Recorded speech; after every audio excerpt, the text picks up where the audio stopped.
Hey everyone! Welcome back to Talk Lucy Channel, the podcast where we make health and fitness simple, realistic, and a little bit fun. I'm Lucy. And I'm Tom. Glad you could join us today. If you are listening to this while sitting on your couch, staring at your gym shoes with a feeling of pure dread, don't worry. You are exactly where you need to be. Absolutely. Today's episode is all about that massive, terrifying first step, actually going to the gym. Oh, the Gym-Timidation. It's a real thing, Lucy. I remember the first time I walked into a commercial gym. I felt like everyone was looking at me, and I secretly thought every machine was a trap designed to make me look silly. It really does feel like that. You see all these people who look like fitness models, lifting heavy weights, making intense faces, and you just want to turn right around and go back to bed. But today, we are going to break down those mental walls. We'll give you a step-by-step guide to surviving and enjoying your first week at the gym. Part 1. Why are we so scared? So, Lucy, let's start with the psychology behind this. Why are we so scared of the gym? I think it comes down to the fear of judgment. We think everyone is watching us, judging our form, or looking at what we're wearing. But here is the golden rule of the gym, Tom. And I want everyone listening to repeat this in their heads. The golden rule. Nobody cares about what you are doing at the gym. Wow, brutal honesty. But you're 100% right. It sounds mean, but it's actually liberating. Think about it. When you are at the gym, what are you doing? You're focusing on your own breathing, trying not to drop a weight on your foot, or looking at yourself in the mirror. Everyone else is doing the exact same thing. They are way too self-absorbed to notice you. Exactly. They're trying to remember their playlist or thinking about what they want for dinner. Right. Another big fear is just not knowing how to use the equipment.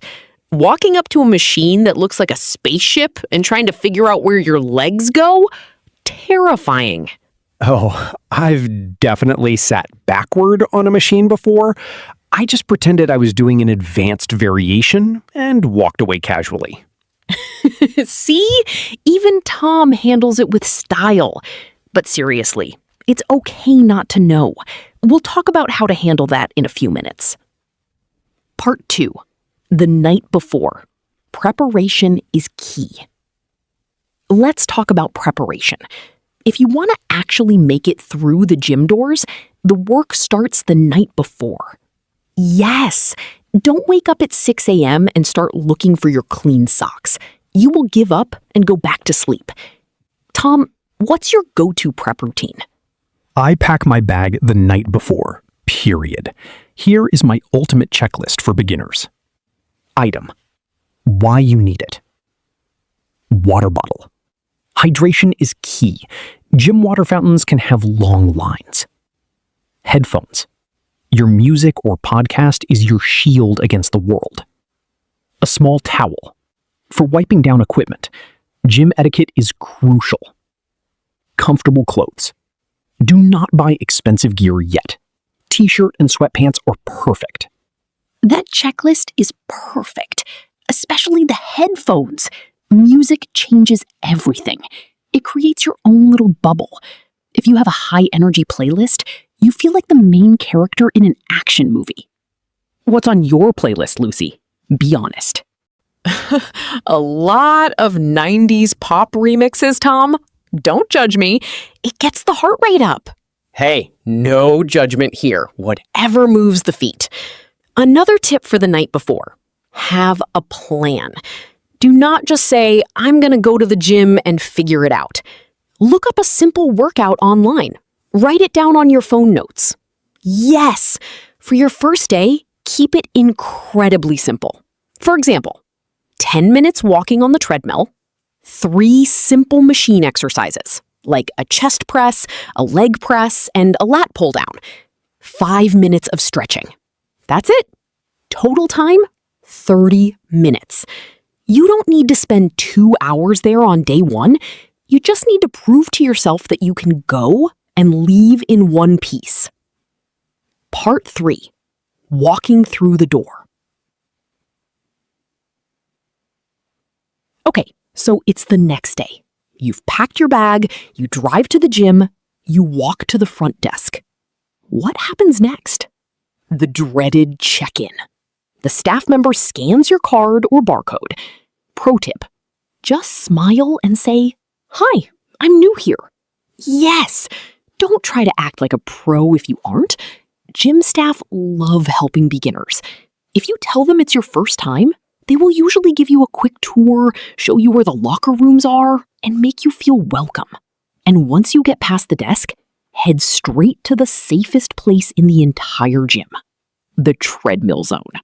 Ooh, the treadmill strategy. Explain that one, Tom. The treadmill row is like the observation deck of the gym. You press start, set it to a slow walking pace, and you just look around. You get to see where the weights are, where the mats are, and how people are using the machines. It gives your brain a chance to calm down and adapt to the environment. Lucy, that is brilliant advice. It lets you scope out the place without feeling exposed. Exactly. And if you feel too overwhelmed after 15 minutes of walking, you can just leave. You still went to the gym. That is still a win. A massive win. Consistency is about building the habit of showing up. The intensity of the workout comes much later. Part 4. Gym Etiquette 101. Now, let's talk about gym etiquette. If you want to blend in and feel confident, there are just a few unwritten rules you should follow. Rule number 1, and this is the most important, re-rack your weights. If you use dumbbells, put them back exactly where you found them. Don't leave them on the floor for someone to trip over. Please, it drives everyone crazy. Rule number 2, wipe down your machine. Gyms provide spray bottles and paper towels. When you finish using a machine, just give it a quick wipe. It's polite and it keeps things hygienic. Rule number 3, don't camp out on machines while looking at your phone. It's totally fine to check a text between sets, but don't sit there for 10 minutes scrolling through social media while someone else is waiting to use the equipment. Yes, be aware of your surroundings. And finally, don't be afraid to ask for help. If you don't know how to adjust a seat on a machine, just look at the person next to you and say, "Hey, sorry to bother you. Do you know how to adjust this?" 99% of people will be happy to show you. Absolutely. Gym people actually love sharing their fitness knowledge. It makes them feel like experts. Outro. Your challenge for the week ream. Well, we are nearing the end of our time today. Let's do a quick recap. Gym anxiety is normal, but remember, everyone is looking at themselves, not you. Pack your bag the night before, start with a 30-minute simple plan, and use the treadmill to scope out the room. So here is our challenge for you this week, listeners. Don't promise yourself that you'll go to the gym 5 days a week. Just promise yourself you will go once. Just pack your bag, walk through the door, do a 15-minute walk on the treadmill, and come home. You can do this. Your future, healthier self is waiting for you to take that first step. Well said, Lucy. That's all for today's episode of The Daily Fit. If you enjoyed this, hit that subscribe button, leave us a review, and share this with a friend who needs a little push to get off the couch. See you next week, everyone. Keep moving.